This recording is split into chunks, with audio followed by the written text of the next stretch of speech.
This episode is brought to you by LifeLock. Between two-factor authentication, strong passwords, and a VPN, you try to be in control of how your info is protected.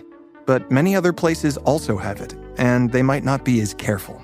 That's why LifeLock monitors hundreds of millions of data points a second for threats. If your identity is stolen, they'll fix it, guaranteed, or your money back.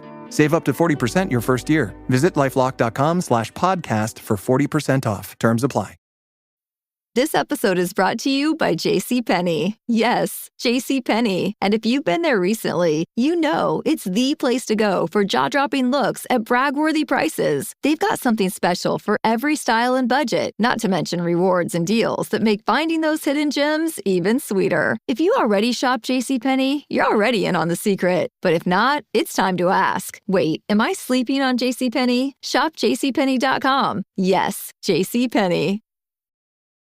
This is Optimal Relationships Daily, Cross-Sex Friendships, Hazardous to Your Mental Health, by Dr. Dylan Selterman of Luvze.com.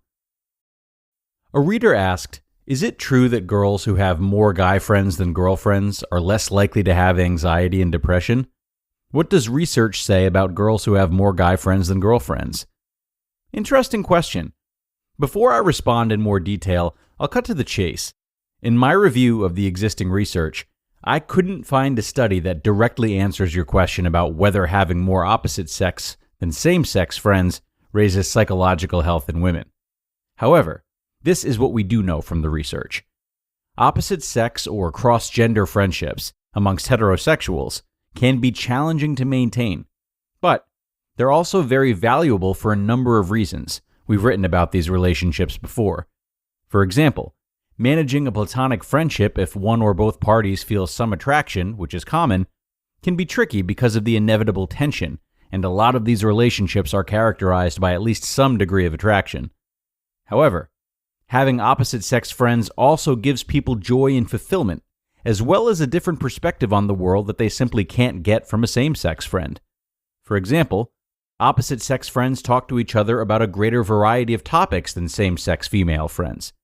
Females who prefer opposite-sex friends feel that they're more caring, trustworthy, and supportive, but also provide more narcissistic benefits compared to same-sex friends, measured by items like, my friend gives me undivided attention. This could have implications for how people feel about themselves in terms of confidence and self-worth. Now, since your question was focused on females, let's talk about this a bit more. Friendships among females are somewhat paradoxical. On the one hand, they can be very beneficial because women tend to be more empathetic and affectionate with each other, and value intimacy more than men do. Women tend to be very supportive when their female friends are under stress. They engage in what psychologists refer to as tend and befriend behaviors. This means that women respond to each other's needs by forming friendship alliances and comforting one another during difficult times. Women are more supportive and open in their friendships than men, which would suggest that they're less vulnerable to depression and/or anxiety. On the other hand, women can be competitive with each other, especially in the dating game. One study found that among female friend pairs, when one friend was less attractive than the other, the less attractive friend reported feeling greater rivalry in the friendship. Women also expect a lot more from each other than men do. Women have higher standards for their friends, and thus, there's a greater chance of experiencing conflict. Women also gossip with each other more than men do. What's more, females tend to tell each other about their negative emotions more than males. This process of sharing and stewing in negative emotions with friends is referred to as co-rumination, and it's not very healthy. Some psychologists believe this is one reason why females are more prone to emotional distress and disorders, like major depression, compared to males. Not only are they experiencing negative emotion, but they're sharing it with each other, which amplifies the distress. This may appear somewhat contradictory to the research showing that women are more supportive and comforting than men. In fact, both are true. Women tend to discuss and ruminate over negative emotions together more than men, while at the same time showing higher levels of support and affection.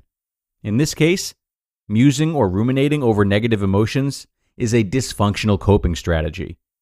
Given that girls tend to co-ruminate more than boys, having male friends to balance them out, in theory, would enhance girls' mental health. However, this is not the case. Some research shows that girls co-ruminate just as much with male friends as they do with female friends, and boys co-ruminate significantly more with their female friends compared to their male friends. So much for that theory. Here's a money quote from the study authors. Quote, "It is possible, then, that females are simply more inclined to co-ruminate in a variety of relationships, whereas males may only significantly increase their co-ruminating behaviors when their closest confidant is a female friend." End quote. One study came close to directly addressing the issue of good versus bad proportions of opposite versus same-sex friends. In research on adolescent girls, having a greater proportion of opposite-sex friends, boys, to same-sex friends, girls, was associated with more antisocial behavior, like a quick temper or physical or verbal aggression.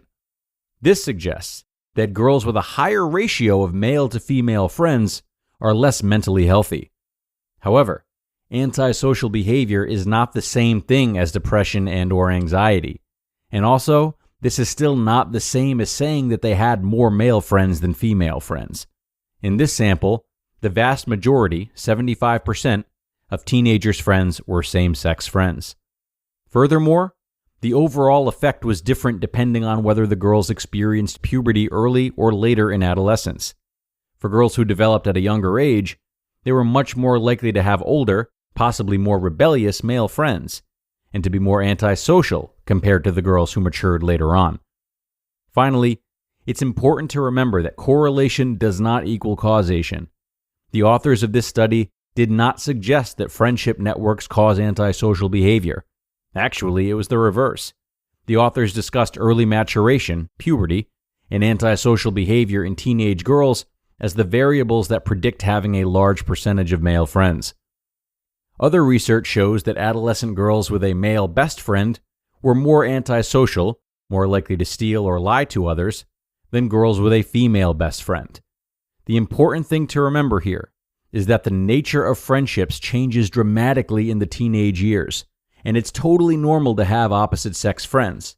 But having an opposite-sex best friend may be more problematic, especially for girls. Those who act in a way that is atypical to their gender, like a girl who is one of the guys, may have greater social dysfunction because they experience gender policing, where they're stigmatized and picked on by their peers.